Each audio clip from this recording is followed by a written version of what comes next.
देखिए ये तो नियम का बात है और ये नियम लगाना उन्हीं लोगों को नियम लगाना है। केंद्र में जो सरकार है उसी को नियम लगाना है। लेकिन अभी जो प्रधानमंत्री जी बोल रहे हैं ये सिर्फ एक चुनावी स्टैंड है। प्राइम मिनिस्टर नरेंद्र मोदी ने भोपाल में बिहार को लेकर कुछ बातें कही थी। बिहार के विकास को लेकर, बिहार में जो सरकारी कार्यक्रम चल रहे हैं उसको लेकर प्रधानमंत्री ने टिप्पणी की थी। साथ में विपक्षी बैठक पर भी प्रधानमंत्री ने टिप्पणी की थी। आज जनता दल यूनाइटेड प्रदेश कार्यालय में बिहार सरकार के 23,000 मंत्री जयंत राज ने प्रधानमंत्री की बातों को ध्यान में रखते हुए बड़ा प्रेस कॉन्फ्रेंस किया और प्रेस कॉन्फ्रेंस में प्रधानमंत्री पर कई गंभीर आरोप लगा दिए। सुनिए बिहार सरकार के 23,000 मंत्री जयंत राज क्या बोल रहे हैं इस वीडियो में। वैसे लोग शामिल हुए थे जो जेल से अनुभव करके वापस आ गए हैं सजा काट। देखिए, प्रधानमंत्री ने तो कई तरह का वक्तव्य अभी दिया है। अभी हम मध्य प्रदेश में उन्होंने एक वक्तव्य दिया है कि बिहार में कुछ जातियों को ही सरकारी लाभ मिल रहा है।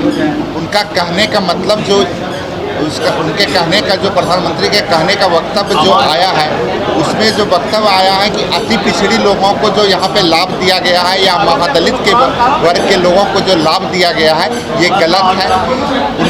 उनका जो कहना है इसी लेके उन लोगों ने साजिश करके जातिगत जनगणना को भी रोकवाया है। तो उन लोगों का जो अभी जो पिछड़े तबके के लोग हैं जिनको लाभ मिल रहा है तो उस लेके उन लोगों का वक्तव्य तरह तरह का आ रहा है। और जो आपने कहा है विपक्ष का जो बैठक हुआ है इससे ये लोग घबरा गए हैं, इसलिए तरह तरह का वक्तव्य अभी दे रहे हैं। और बिहार की जनता और देश की जनता इस बार इन लोगों को छोड़ने वाली नहीं है।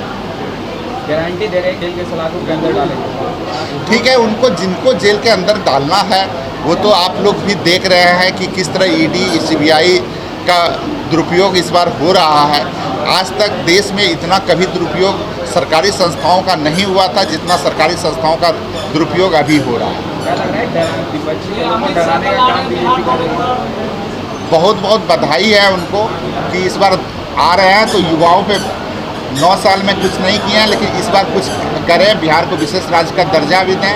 और जो है रोजगार खाते में जो उन लोगों ने घोषणा किया था 15-15 लाख रुपया देंगे वो भी आप लोगों के खाते में कम से कम मिल जाए। शुरुआत आप लोगों से हो जाए, बाद में आम पब्लिक को तो मिलता रहे। शिक्षक भर्ती नियमावली का जो संशोधन हुआ है इसे कैसे देख रहे हैं? अभ्यर्थी काफ़ी नाराज है। देखिए, शिक्षक नियमावली में जो संशोधन हुआ है वो चूँकि हर जगह पूरा देश एक है, संविधान एक है, तो सामान्य वर्ग के जो भी अभ्यर्थी होते हैं उनको कहीं भी किसी भी जगह भरने का अधिकार होता है। और दूसरे राज्य के जो भी लोग होते हैं, बिहार के भी जो लोग दूसरे राज्य में जाते हैं तो उनको आरक्षण का लाभ नहीं मिलता है दूसरे राज्य में। यहाँ पर भी उनको आरक्षण, लेकिन सामान्य वर्ग में वोट की नियमावली है या संविधान में जो नियमावली बनी हुई है उसी के तहत कार्य हो रहा है। अन्य राज्यों में भी सामान्य वर्ग में दूसरे राज्यों को शिक्षक पद पे या अन्य नौकरी के पद पे भरने का अधिकार होता है। तो कहीं कुछ त्रुटि रह गई थी, उसी को सुधार किया गया है। ये बहुत बड़ी बात नहीं। शिक्षा मंत्री कह रहे हैं कि कई ऐसे स्ट्रीम हैं जैसे साइंस, मैथ जो कि पद खाली रह जाते थे और यही कारण है कि ये बड़ा फैसला लिया गया। क्या नहीं, शिक्षा मंत्री जी क्या वक्तव्य दिए हैं तो उनके वक्तव्य को हमने ठीक से नहीं सुना है।